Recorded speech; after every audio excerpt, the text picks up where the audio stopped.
Et la question, en fait, qui est pour nous maintenant la clé, c'est de se dire, bon, en quoi c'est si important? Il y a un livre que j'ai publié, un petit psak halakha, que j'ai appelé Niflaot Beretz Ram, des merveilles sur la terre de Ram. C'est dans un passage de Tehillim. Et là-bas, je rapporte un Zohar où Rabbi Shimon parle. Et tu vas voir en fait que ces éléments-là, dont on parle ici, c'est la clé de tout. À un moment là-bas, dans l'extrait du Zohar Raya Memna, sur Raya Memna Pinchas, Daf Resh Lamed. Donc là-bas, Rabbi Shimon, il parle de ce que j'avais un peu ouvert la semaine dernière, des 4/5 qui sont restés en Égypte, Oui, parce qu'ils sont collés au rocher. Donc là, il parle, j'ai mis le texte en hébreu, et j'ai pris le commentaire du Soulam. Parce que dans ces niveaux-là, ce que dit Pinchas, ça ne nous intéresse pas. Il faut prendre l'héritage, la tradition, compréhension du texte. Donc, le Bassom, il prend le texte et il commente. Il dit, et les fils de la Shrina, qui sont Israël, sont aussi dans sa forme, car ils sont les enfants de l'humilité, des enfants au visage humble, tous semblables aux mesures de la Shrina. Et pour cela, c'est pour cela, pardon, que le Tout-Puissant a ordonné à Moshe. Et vous verrez parmi tous les peuples des hommes vaillants qui craignent Dieu, des hommes de vérité, qui haïssent l'avidité, des hommes vaillants du côté droit, qui est Abraham, et qui est la grâce faite sagesse.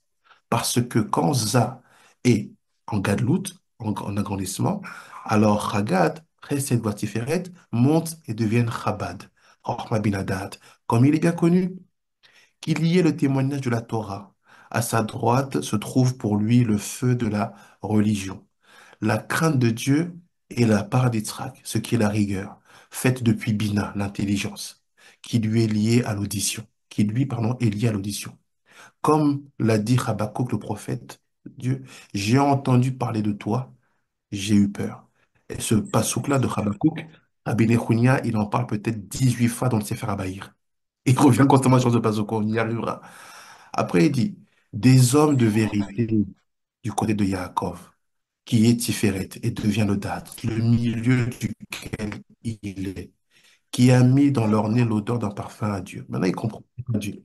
Il dit, les haineux de l'avidité, du côté parlé, qui est la malchoute. La quatrième colonne, qui est la dimension d'Adam Arishon, qui est liée au Havot, et qui est considérée pour eux comme la malchoute. Comme ci-dessus, et le royaume est appelé Adam, parce qu'il y a trois animaux. Ce sont un lion, un taureau et un aigle, qui sont chagat par la vue, lui et l'odorat. Comme ci-dessus, et leur quatrième pilier est le visage d'un homme au-dessus d'eux, à savoir Adam Arishon. Et tu as mis des chefs de milliers à leur tête. En d'autres termes, du côté de la lettre Aleph, du nom Adanout. Des chefs de centaines, en d'autres termes, du côté de la lettre Dalet. Et Adonai, qui correspond aux 400 ans pendant lesquels Israël a été asservi en Égypte. Les chefs de 50. Donc là, c'est là, il y a le code. Il dit, il y a eu bien une génération d'Israélites qui ont réellement fait les 400 ans. Et c'est ce qu'il dit le Zohar là-bas. Là, c'est traduit, donc le langage, il n'est pas fluide. Mais ce qu'il dit le Zohar là-bas, il te dit, non, sache qu'on sait que les Israélites sont subdivisés selon les chefs des 10, les chefs des 100, les chefs des 1000. Et c'est l'archétype du nom Aleph, Dalet, Nun, Yud. Et on sait que certains devaient rester 400 ans en Égypte. Et comment on sait que ces 400 ans-là ont été produits? Il dit, tu regarderas sur leur visage la noblesse d'âme, de leur valeur et de leur éthique et de leur morale, elle se voit sur eux comme une nature. Toujours le sourire, bien, bien, accueillant, pas d'avis. Donc on voit en fait que c'est l'archétype de la fin des temps et que c'est pas un petit sujet, c'est c'est le sujet par excellence pour comprendre en fait que la libération du âme Israël, la propension à rendre l'arche d'Abraham populaire auprès des nations, c'est tout par rapport à cette nature. Et c'est ce qu'il disait le Réakadosh à Rabbi Chamital. Il dit, regarde, ce qu'on va enseigner, personne ne va nous croire. Les gens vont nous combattre et même nous prendre pour des fous. Mais sache qu'il n'y a qu'une seule chose qui fera que demain, on nous prendra au sérieux. C'est notre éthique et notre morale. Si on est des gens bien, serviables, et qu'on montre que ça, c'est notre nature, à ce moment-là, les gens se diront, peut-être que ce qu'ils disent n'est pas faux.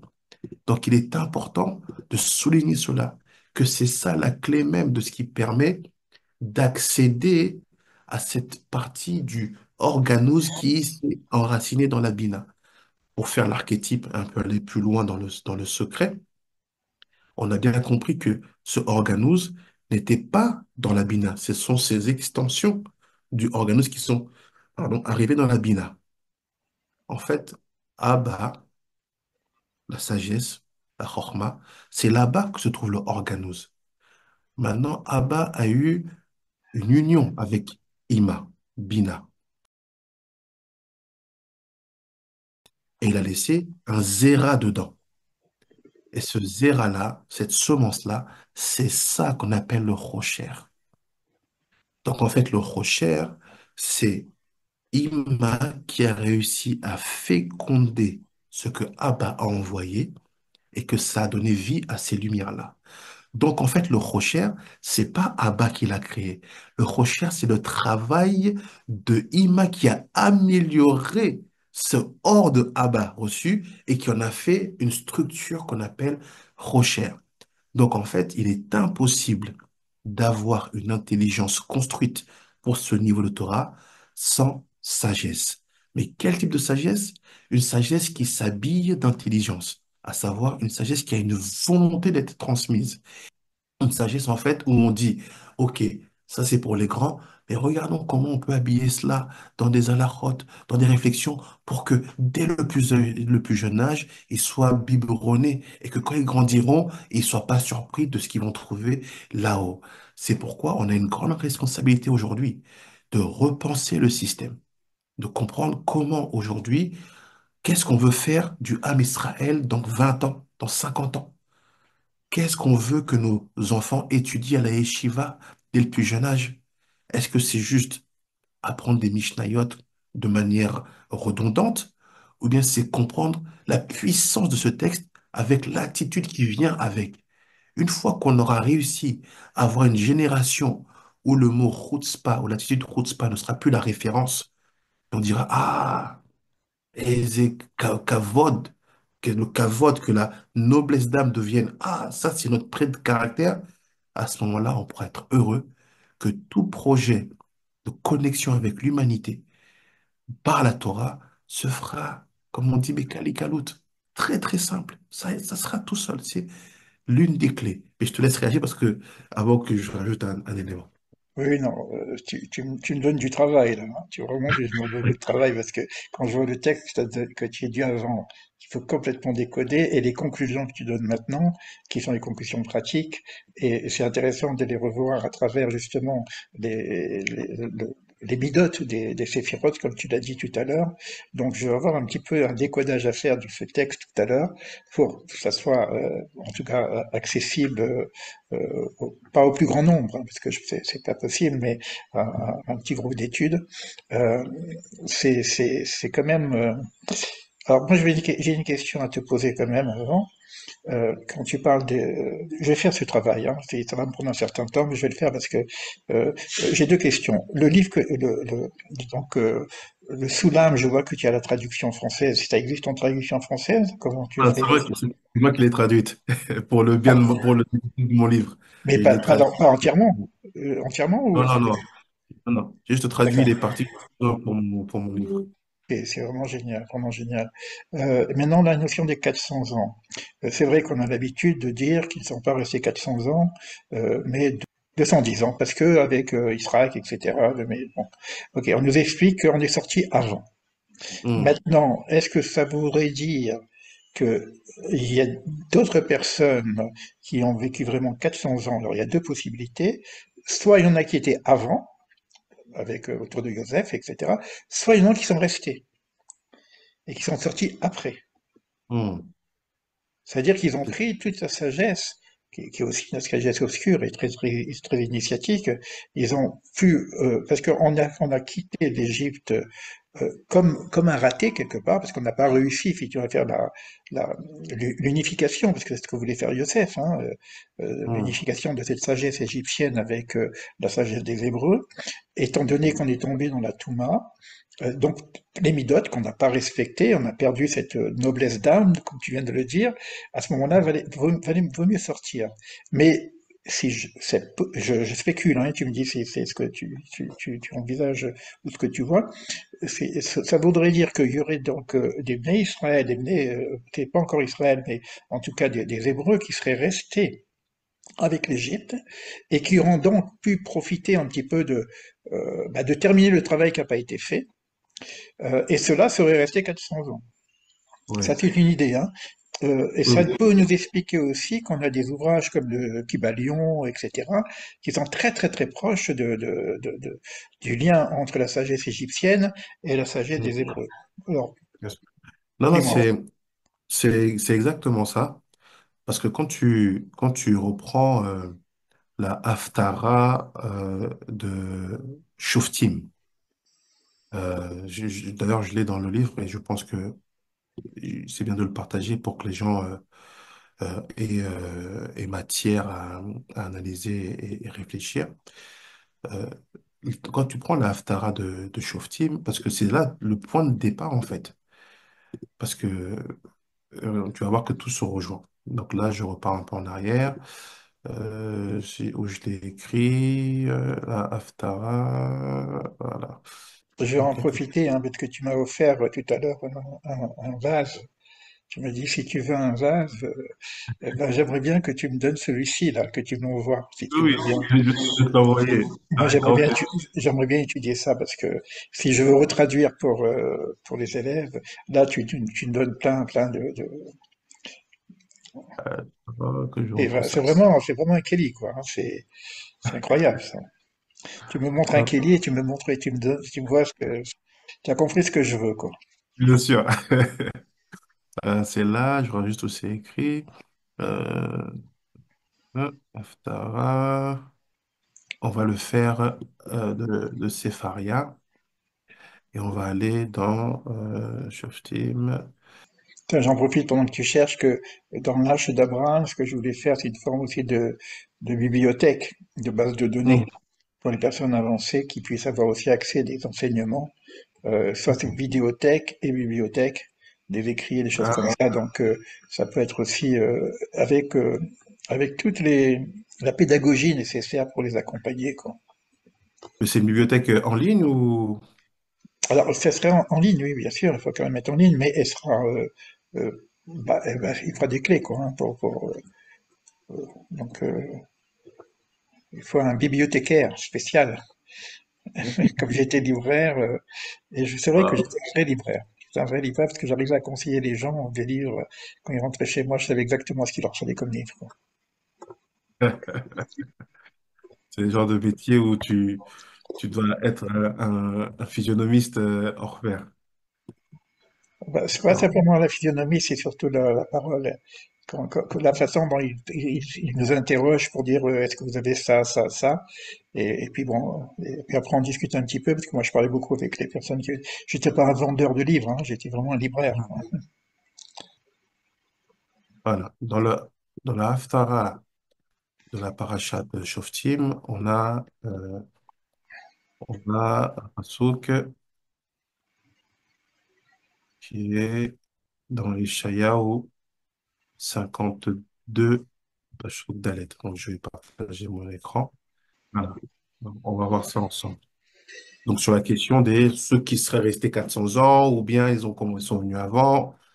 Donc, il dit ici, il dit, c'est la Haftara de la Parashat Shoftim. Il dit, Ki ho amar Hashem Elohim, Mitraim Yarad Ami. Donc, ainsi parle le Seigneur. À l'origine, mon peuple descendit en Égypte pour y séjourner. Berishona Lagour, Sham. Ve Ashur, et Ashur, donc la Syrie. Be Ephes, Ashaku. Achour l'a opprimé pour rien. Donc on a tous des notions de Pessah. On sait que Achour n'a rien à voir ici avec cette histoire d'oppression en Égypte. On est parti, il n'y avait même pas les Assyriens. Donc, quand on regarde les commentaires, ici, on va prendre Ibn Ezra. Ibn Ezra, il dit, sache que ce passouk-là, ce verset-là, il fait référence à l'exil des 10 tribus. Il ne parle pas des 2 tribus. Donc lui, il parle des 10 tribus à ce moment-là. Attends, je comprends pas. Il n'y a pas de 10 tribus encore là. On n'est même pas, on n'est même pas devenu un peuple. On n'est Oui, même pas encore sorti il y a les 12 enfants de Jacob. dos enfants. Et il dit, c'est les 10 tribus. Oui, oui, c'est ça. Ce qui se passe en fait, c'est que si tu rajoutes 190 ans à ces 210 ans, tu vas D'accord. remarquer que l'Assyrie a envahi l'Égypte. Les Assyriens ont envahi l'Égypte à ce moment-là et ils ont fait des esclaves. Et ils ont fait des choses atroces à une population qui, elle, va migrer vers l'Afrique centrale. Et quand moi, je deviens chef traditionnel, c'est des informations qu'on me donne.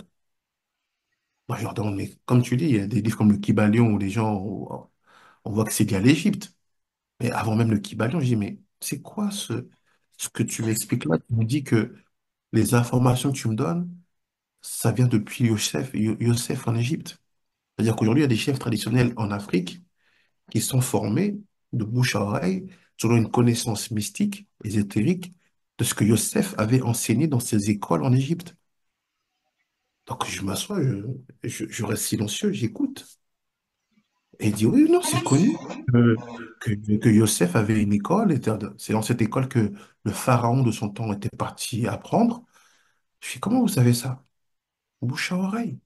On est arrivé avec ça ici. Et ils me disent, eux, que nous, on sait qu'on est sorti d'Égypte après tout le monde. À ce moment-là, je n'étais pas encore parti chercher. Mais j'ai face à moi quelqu'un qui est de ma famille, qui ne gagne pas d'argent sur ce qu'il me dit, qui va pas me demander de rester demain vivre là-bas ou quoi. Il me donne une information pour dire, voilà, sans ça, tu peux pas être chef de notre tribu. Tu dois savoir, c'est notre héritage. Tiens, je suis OK. Je reviens, et tu me connais, on se connaît maintenant. Ah, je commence à chercher. Je dis, non, non, non, non, non. C'est impossible. Si c'est une vérité, elle se trouve dans notre Torah. C'est obligé. Et en général, quand c'est ça, il faut commencer par le Zohar. Et puis après, tu remonteras dans le Chumash. Je commence à chercher, chercher, chercher, et je tombe sur cette Haftara. Et Ibn Ezra te dit, non, regarde, ce passage-là, laisse tomber, ça parle pas des Yehudim. Ça parle des 10 tribus. Mais comment ça? Donc après, tu vas prendre ce passouk-là, va voir ce qui Rabbi Shimon Bar Yochai, il en dit. Et t'explique quelque chose d'extraordinaire. Voilà ce qu'il dit Rabbi Shimon Bar Yochai par rapport à ça. Ça, je l'ai traduit en français. Il dit comme ça. Il dit, attends, que je retrouve. 40 ans de règne, suivi. Ouais, ça, j'ai hâte, Rachid Chous, Je suis en train de penser que je te pose des questions, que c'est comme si que les questions, ils étaient déjà, et qu'ils arrivent tout seuls dans la mesure où tu as tous les éléments pour répondre, quoi. C'est incroyable. C'est cette Ah, histoire. ce Comme qu'il quoi, dit, c'est comme l'art Bruta, à ce niveau-là, c'est quand même intéressant, tu vois. c'est ça. Et Rabbi Shimon, c'est écrit sur l'Haftara Parashat Shoftim, dans Zohar Shemot, Daf Yud Bet, sur la dernière Géoula. Ah, ce qu'il dit à Kadosh Baruch Hu. Il dit, venez et voyez ce qui est écrit. Donc là, on veut comprendre un verset que Ibn Ezra dit, ça parle pas des Yehudim, ça parle des 10 tribus. Il dit, venez voir, qu'est-ce que Dieu a voulu dire dans cette Haftara de Shoftim. Ainsi parle le Seigneur mon Dieu, mon peuple est descendu d'abord en Égypte pour y habiter, et la Syrie l'opprima sans motif. C'est un ressentiment que le Tout-Puissant a envers la Syrie. Et il dit, regarde ce que la Syrie m'a fait, car les Égyptiens, à qui j'ai fait toutes ces rigueurs, mon peuple est descendu là pour vivre parmi eux. Et les Égyptiens les ont reçus parmi eux et leur ont donné le meilleur de leur pays, qui est le pays de Goshen. Donc là, il confirme qu'ils étaient bien tous ensemble au même moment. Et bien qu'il les ait torturés, Dans cet exil, ils ne leur ont pas repris le pays comme c'est écrit, seulement dans le pays de Goshen. Et le meilleur du pays d'Égypte était là-bas, à Goshen, comme il est écrit dans le meilleur du pays, dans le pays de Ramsès, qui était à Goshen. De plus, ils ne les ont privés de rien. Il est écrit que les bétails des béné Israël, etc. Voici, ils n'ont pas volé leur bétail. Et dit, tout cela ne m'a pas empêché de les punir grandement avec les 10 plaies. Et dit, mais regarde ce qu'a fait la Syrie. Fait l'Assyrie l'opprima sans motif. Ils les ont éparpillés aux confins de la terre. Donc là, disons la vérité, mettons les pieds dans le plat. On parle de ce que dit Rabbi Nechonia la semaine dernière. L'esclavage arabo-musulman. Les premiers qui ont commencé l'esclavage, de ce que moi j'appelle les bantous israélites, c'est les Assyriens. Ils sont arrivés, ils se sont mélangés avec certaines populations, et ils ont commencé à servir là-bas les gens. Il dit, qu'est-ce qu'il dit? Le Zohar. Il les a envoyés aux confins de la terre. Donc on parle bien, il n'y a pas d'autre peuple qui peut être caractérisé à ce niveau-là. Le peuple bantou était ciblé pour ça. On a des bateaux et des bateaux et des bateaux et des bateaux et des bateaux. 400 ans d'esclavage en plus. Et ont pris leur pays. Donc on comprend que ces 10 tribus-là, là où elles sont arrivées, c'est aussi leur terre. Et qu'en est-il des Égyptiens qui ont fait toutes ces faveurs à Israël, mais que j'ai sévèrement puni malgré tout? Alors là, il va plus loin. La Syrie et Édom. Donc, Édom, selon nos maîtres, c'est la chrétienté, c'est Rome. Donc là, il rajoute, il dit, sache ils se sont associés. Ça a commencé l'esclavage arabo-musulman et ça a continué avec la traite négrière. Et le reste des peuples qui les oppriment. Donc il dit, sache qu'en fait, c'est un deal mondial. Tout le monde va se servir chez eux et tout le monde en profite. Et là, c'est ce que je dis souvent aux gens quand ils essaient d'opposer la souffrance des Noirs et des Juifs. J'ai fait, les gars, arrêtez. Vous savez pas ce qui se passe, c'est plus complexe que ça. Il y a des textes qui nous parlent des Israélites qui sont des Bantous, qui sont ces peuples noirs-là qui ont été ciblés depuis 190 ans après la sortie d'Égypte des Yéhoudim avec Moshe, les 1/5. Quand tu parles des Bantous, parce que bon, ils se situent où géographiquement les Bantous actuellement? Attends, je vais te montrer. Juste, je regarde la page où je suis ici, page 40. Voilà la carte des Bantous. Je te pose toujours des questions, quoi. Oh là, c'est énorme. Voilà. Le cœur des Bantous, c'est ici, le Congo. Après, on a l'Afrique du Sud avec les Zoulous, les Lemba. Ça va jusqu'au Nigeria, en Côte d'Ivoire. C'est déployé, mais la base originelle, c'est vraiment ici. C'est la partie marron. Et toi, donc, tu es donc le Oui, proche moi, je suis rabbi de cette partie-là, de des Bantous. toute cette zone-là, voilà. Et tu habites dans quel endroit? Juste que Ici, j'aurais. tu vois, D'accord. sud-ouest Congo, face à l'Atlantique, ici. D'accord. Voilà. Donc, en fait, il te dit ça, il te dit, sache qu'on le sait. Donc, moi, aujourd'hui, quand quelqu'un me parle de traite négrière, je suis regarde, avant de rentrer, viens d'abord, on dit ce que on voit ce que la Torah en dit. Quoi, la Torah parle de ça? Oui, la Torah parle de tout. Et je regarde ce qu'il dit Rabbi Shimon, ils les ont envoyés aux confins de la terre. Édom et Assyrie se sont associés. Et le reste des peuples les oppriment. Je fais donc, si tu me dis que oui, les Chinois sont venus, les Indiens sont venus, les Nord-Coréens, les Saoudiens, je dis oui, je te crois. Tout le monde va s'associer pour nous. Pour faire quoi? Ils les tuent, prennent leur argent. Sachez que d'autant que le Tout-Puissant voudra honorer son nom pour eux, comme il écrit, je grandirai, sanctifierai, ferai connaître mon nom. Là-bas en Égypte, c'était contre un seul roi. Et ici, à l'avenir, la rédemption complète sera contre tous les rois du monde. Donc, ce que je dis aux gens souvent qui m'envoient des vidéos, ah, il y a tel monsieur qui dit, ma chère, il arrive bientôt. Je fais, ah, pas de problème, c'est quoi le plan pour les Bantous? Ah, il n'a pas dit, je suis, bah, laisse tomber. C'est des fois une manière un peu rigolote de dire aux gens, le sujet est sérieux ici. On nous Finalement, parle. c'est Bantous avec l'esclavage et les Juifs ont subi à peu près les mêmes pogroms quelque part. Mais c'est ça, c'est-à-dire que Même. Hmm. tu as 1/5 là et 4/5 ici. C'est en fait deux faces d'une même pièce. Et nous, Rabbi Eliyahu Sababa, nous, on a l'obligation de gérer cette Torah qui est liée au rocher. Nous, c'est comme ça qu'on fonctionne. Nos frères, les 1/5, ils s'occupent de la Torah des faces. Ils sont experts là-bas.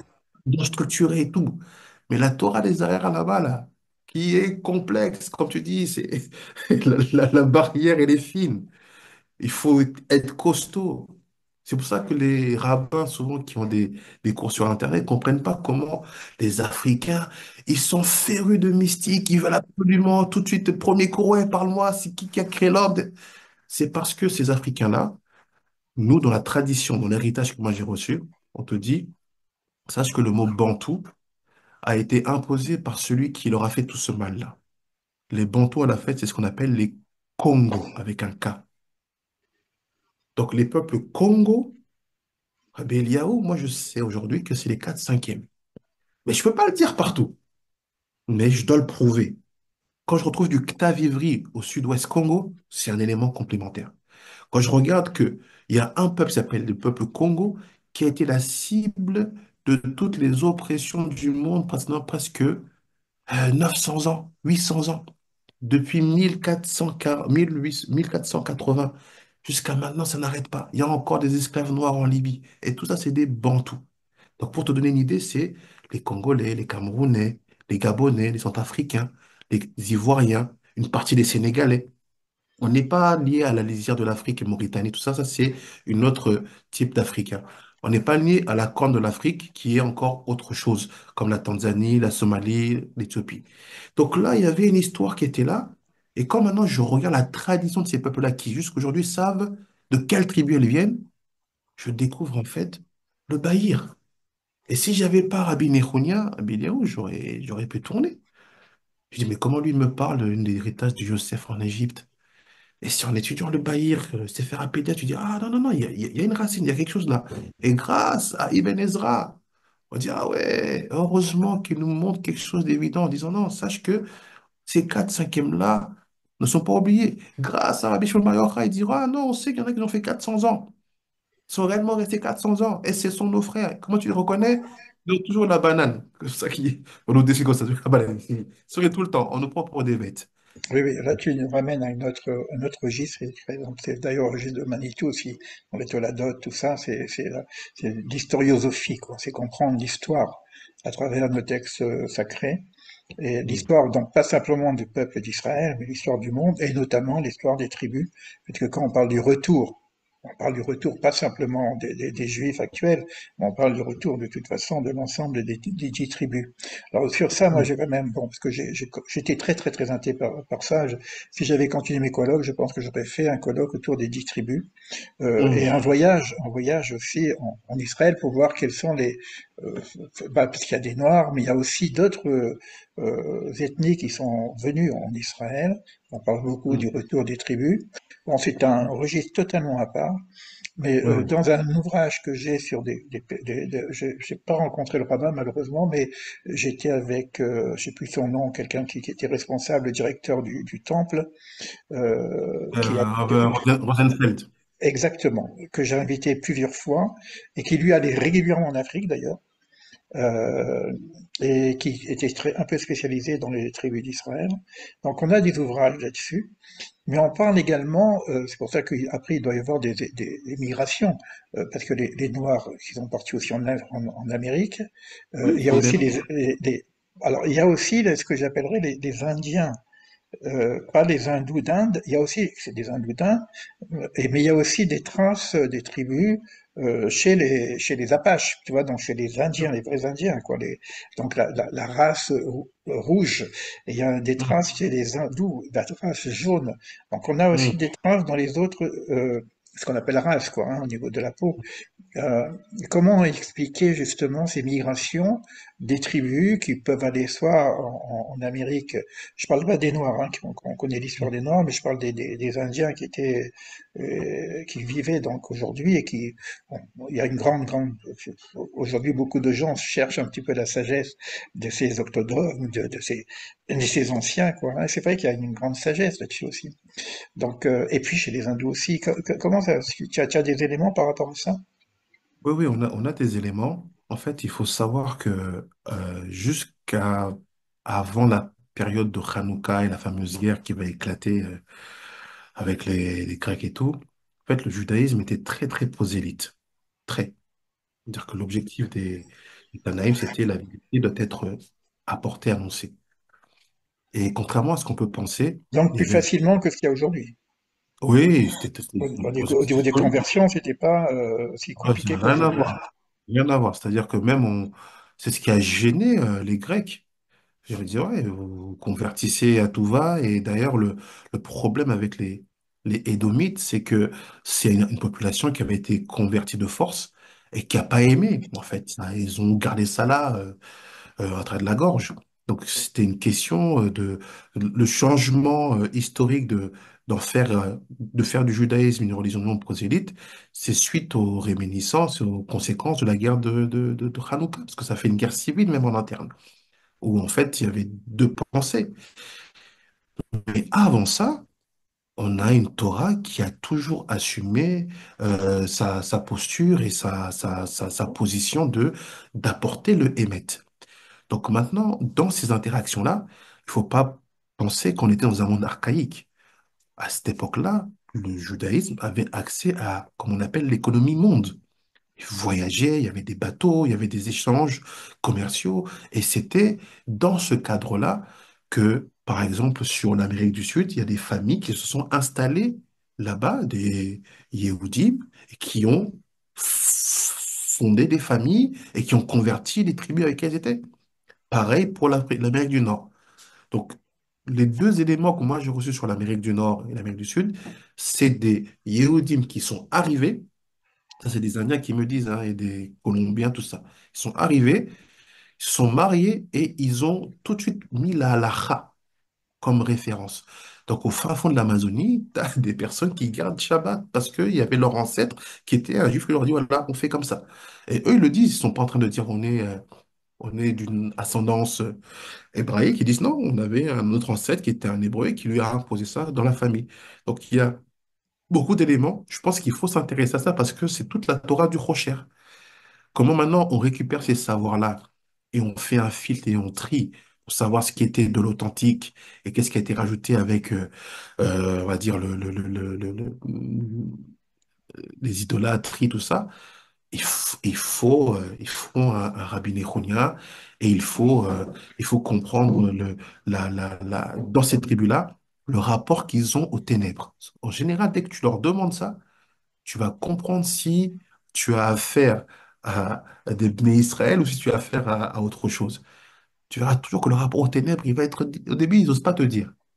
Ils disent non, non, non. Après, quand tu pousses un peu, tu dis non, en fait, D'ailleurs, il y a... quand je pose la question, ne serait-ce que le Bahir, bah, je ne donne pas les noms, on a des raves que je connais, et il dit non, non, non, ça c'est pas pour moi. Il dit, tu t'intéresses à ça, vas-y, vas-y, mais moi je peux pas. Bon, je sais pas pourquoi je suis rentré là-dedans, mais avec l'aide de Dieu, je ferai. Si tu permets, je vais couper là, comme ça on va reprendre le texte, pour pas que ça D'ailleurs, soit trop. là, mais j'ai un rendez-vous médical Ah euh, d'accord, à midi.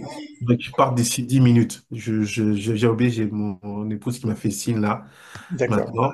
Donc, si ça t'embête pas, si on peut arrêter là, Oui, comme oui. ça, la semaine prochaine, moi, je repars dans le Bahir et je te donne les éléments de Safar Apélia Avec sur... plaisir. Avec plaisir. Il y a du contenu là dans ce qu'on a déjà. En plus, bon, comme j'ai laissé l'enregistrement complet, je vais être obligé de le redécouper. Donc, on a discuté de plusieurs notions. Donc, évidemment, euh, donc le Bahir, comme on a commencé avec le Bahir, eh bien, là, on a ouvert quand même des champs qui sont de réflexion, la réflexion de la voie des lettres les Hmm, Kélim, donc c'est encore tout un monde. Hein. L'historiosophie dont on est en train de parler, les Midotes, le travail sur les Midotes, le Sharek Doucha, et puis en même temps tu as ouvert aussi le Zohar avec le Soulam, hmm. donc je vais avoir pas mal de boulot. Pour moi c'est super parce que ça me permet de réviser en même temps et de voir de quelle façon je peux redistribuer ce qui est, voilà, il y a Distribué. une partie que je distribue comme je le fais en public, et je Hmm. garde une partie. J'ai pas encore constitué le groupe hein, d'étudiants que je vais faire. De temps en temps, ce groupe d'étudiants, on invitera aussi à participer à un cours entre nous. Mais ce qu'on fait là, c'est quand même intéressant parce que moi, je suis libre aussi. Toi, tu es libre d'exprimer tout ce que tu peux exprimer sans réserve. Et puis moi, je suis libre de poser des questions. Bien sûr. Mais c'est fou quand même que je te pose des questions tu as préparé le truc. Bon, en tout cas, cette idée de Ravruta avec un maître, elle est quand même intéressante.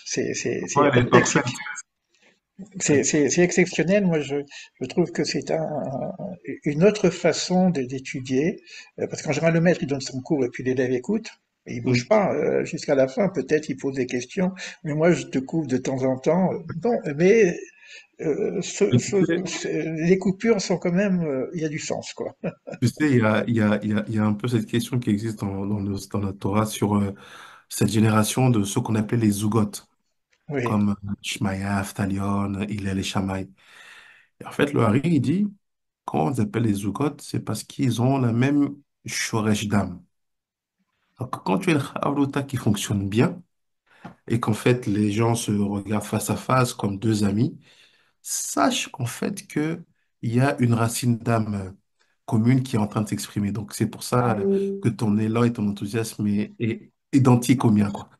c'est pour ça que moi souvent, bon, les gens que je connais comme Rachriki, je dis mon ami Rav Daniel Cohen, je dis mon ami Rav, bon, parce ils ont pris le titre. Moi, je veux pas prendre le titre de Rav, parce que j'ai passé l'âge, Manitou me disait, bon, avec mon âge, ta forêt un peu ravagée, quoi. Mais bon, j'ai pas encore retrouvé mais moi j'aime bien être une forme de courroie de transmission, quoi, entre un pont et un autre pont. Bah, je fais cette courroie de transmission, transmetteur, euh, et qui me permet en même temps d'être un pédagogue et de traduire en même temps des choses qui sont difficiles à traduire, quoi. Bien sûr. Voilà. En Merci tout pour cas, ça. en tout cas, je te remercie et donc À la toi. semaine prochaine, ben, À toi. je vais commencer à travailler un petit peu sur ce qu'on vient de faire aujourd'hui. À l'école, tout et à À bientôt. toi. Bye bye.